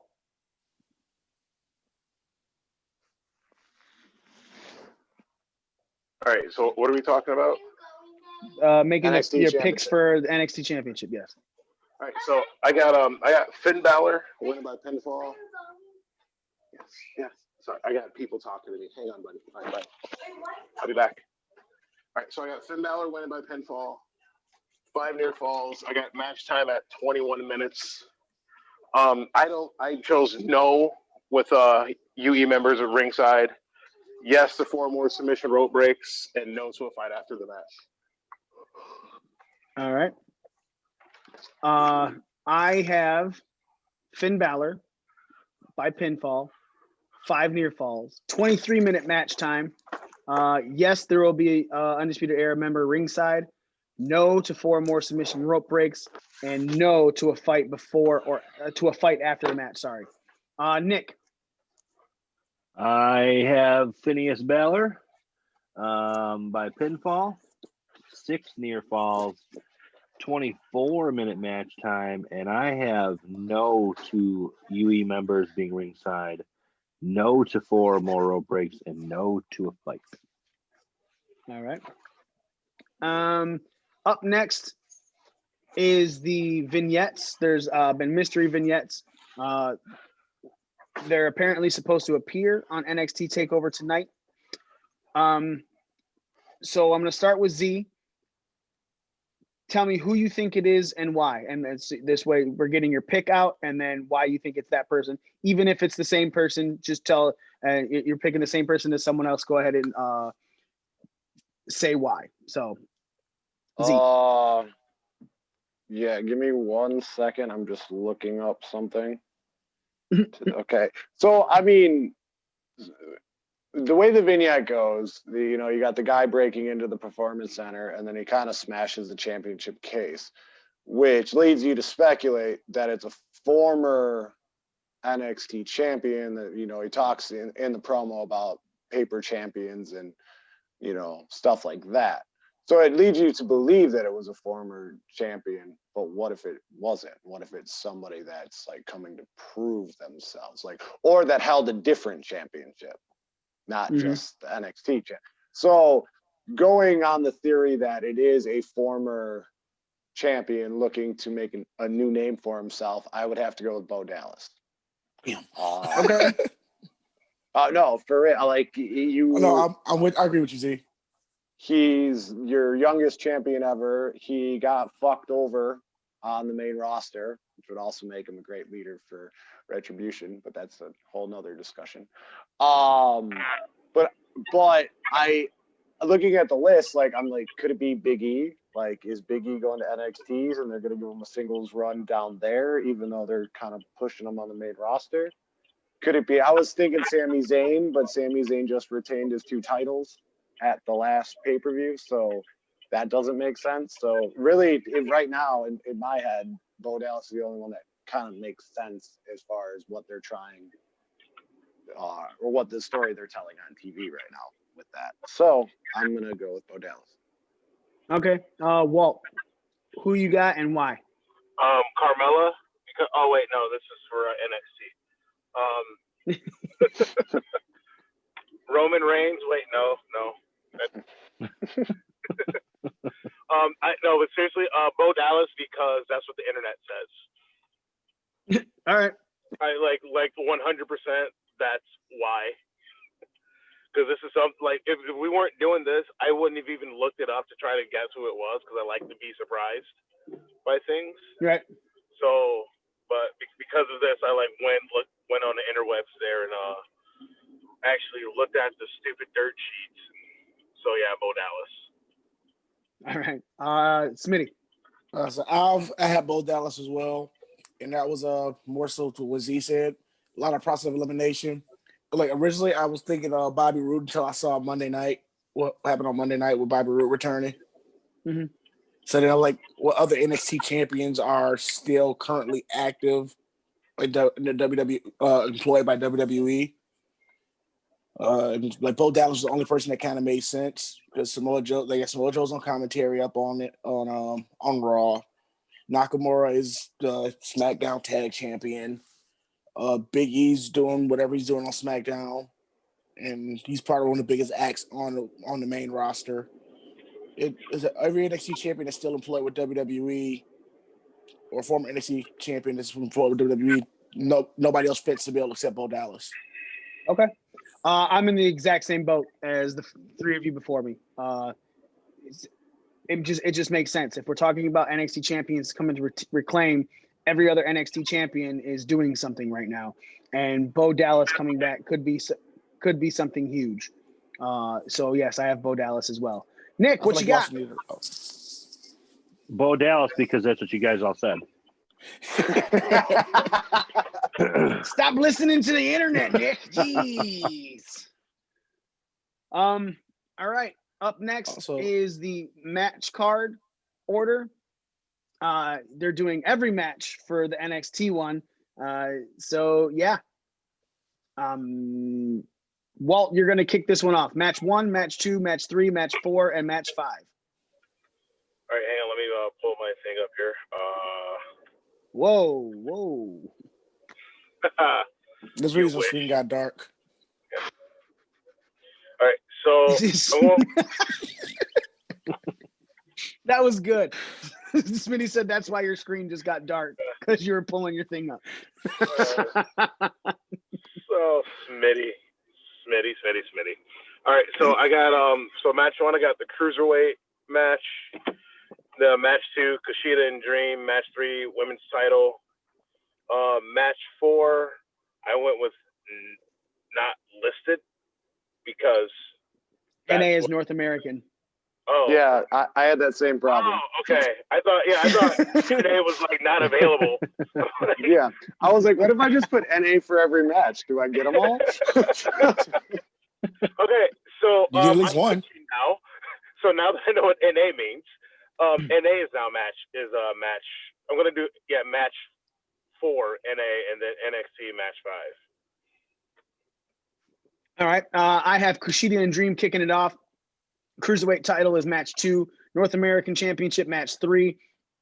Women's match 4. And the NXT Championship is match 5. Smitty. I got exactly what you have, Mikey. I have the Kushida Dream start off. The Cruiserweight is match 2.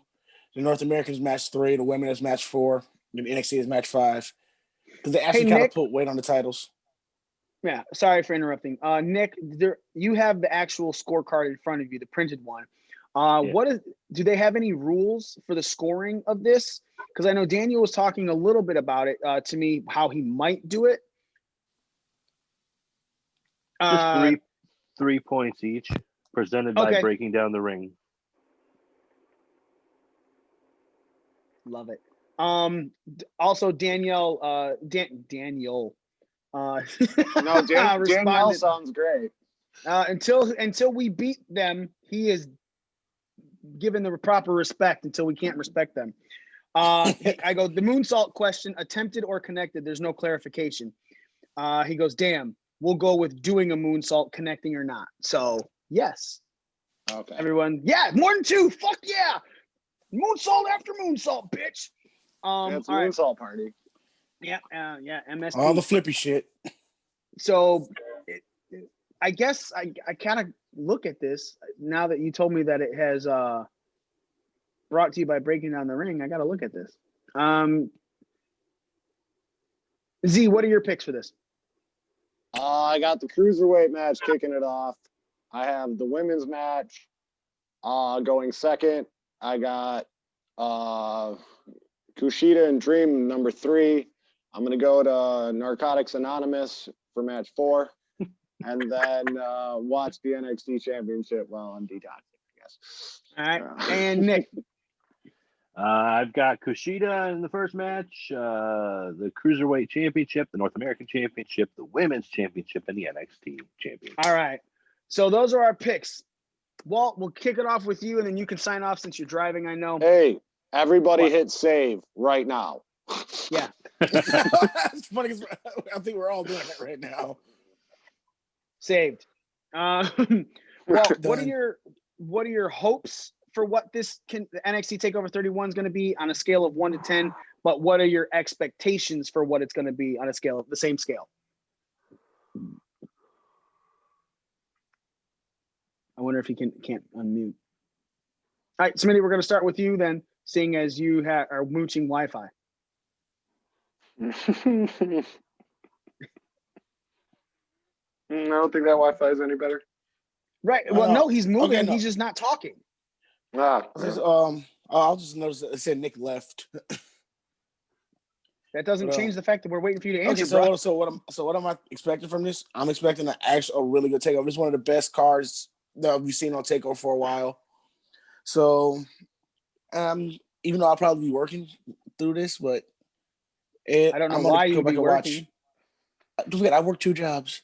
I have my other job tonight. Ew. So yeah, but don't forget to pay. Don't forget to pay Shenanigans their share of your pay from the other place. Yeah, bro, you owe me money. You don't owe me. No, I do not. Turns I just out, said you owe me money. that I just said you owe me money.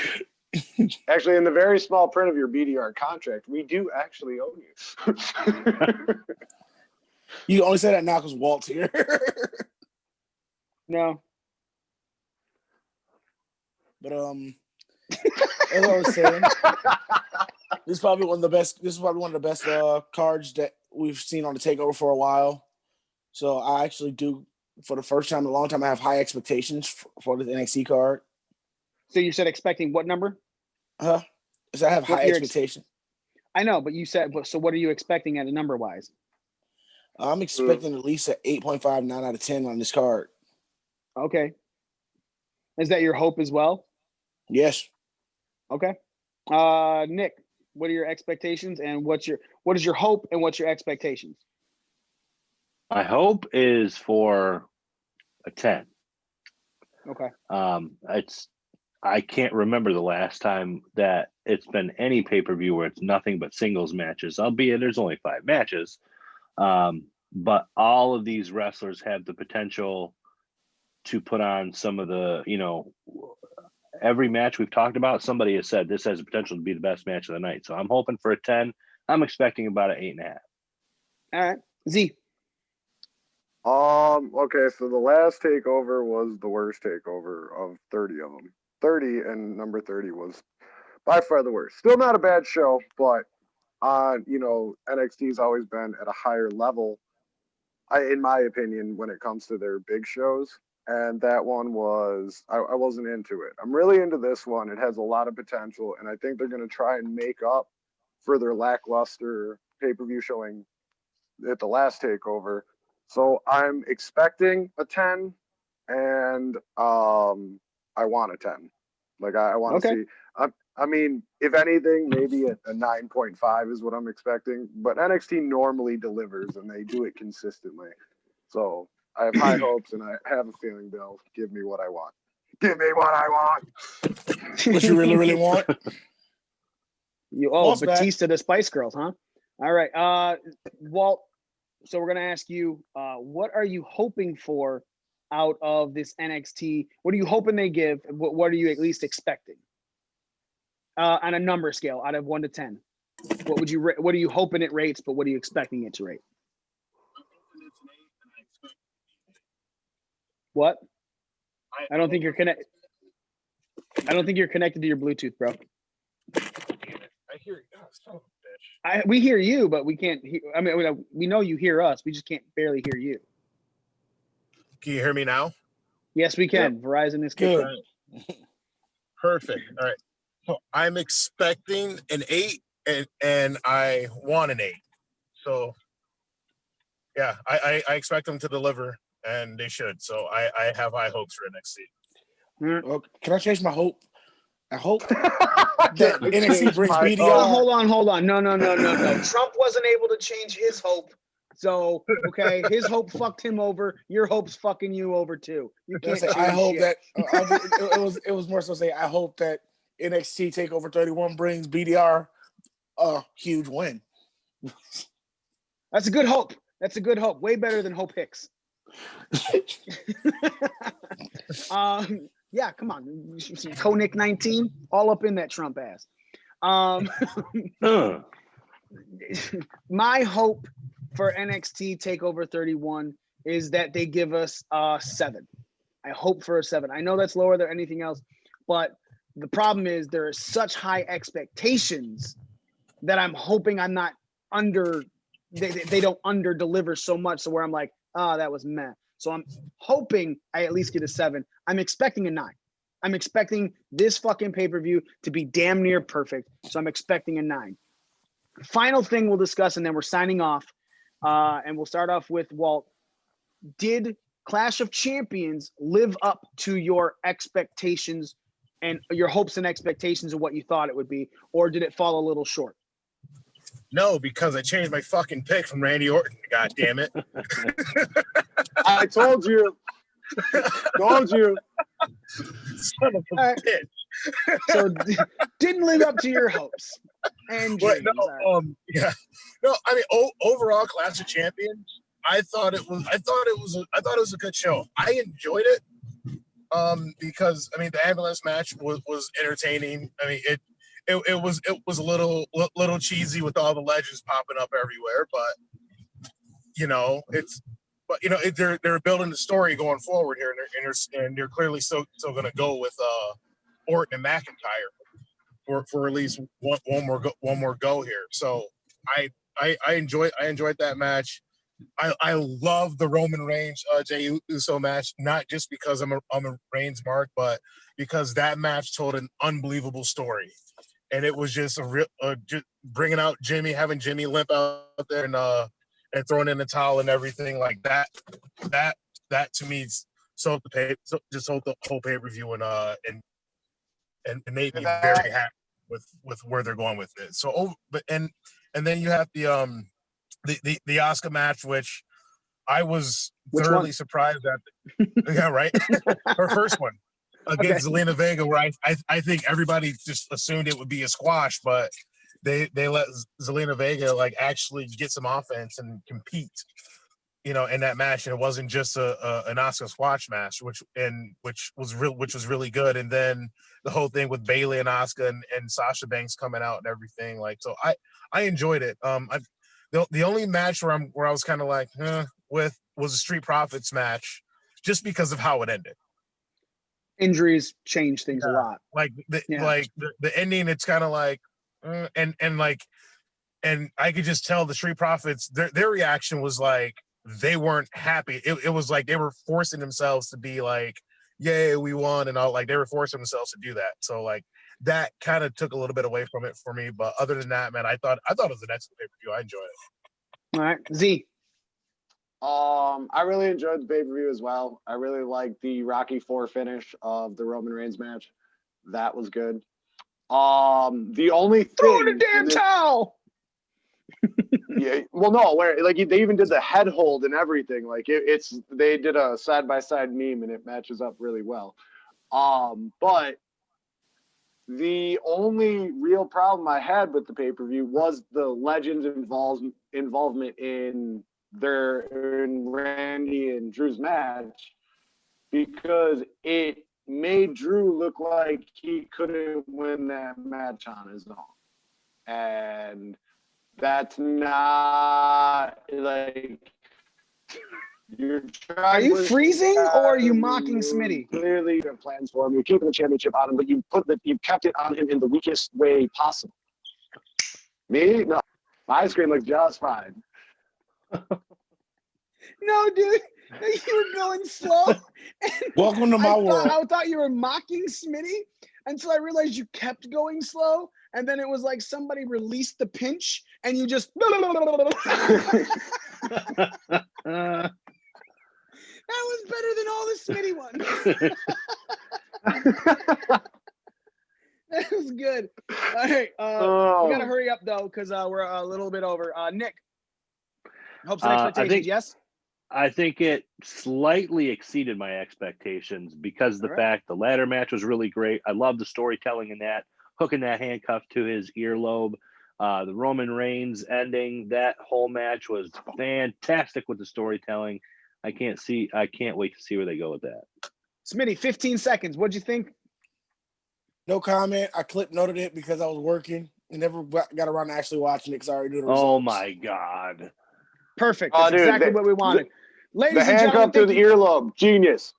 Oh, Yes. so good. Ladies and gentlemen, thank you so much for watching. Thank you so much for paying attention. We really appreciate it. Head to breakingdownthering.com. Get yourself one of our t-shirts. Support the people. We got the hoodies. We got everything. It's cuffing season, ladies and gentlemen. You need a new hoodie for your girl to steal, or you need a new hoodie to replace the one your girl's going to steal. Head over to breakingdownthering.com, official merch. Get yourself a Breaking Down the Ring hoodie. Thank you so much for watching. Thank you so much for listening. We are your ring crew.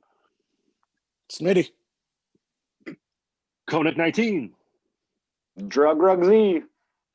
And me, the almighty one, Mikey himself. We are out.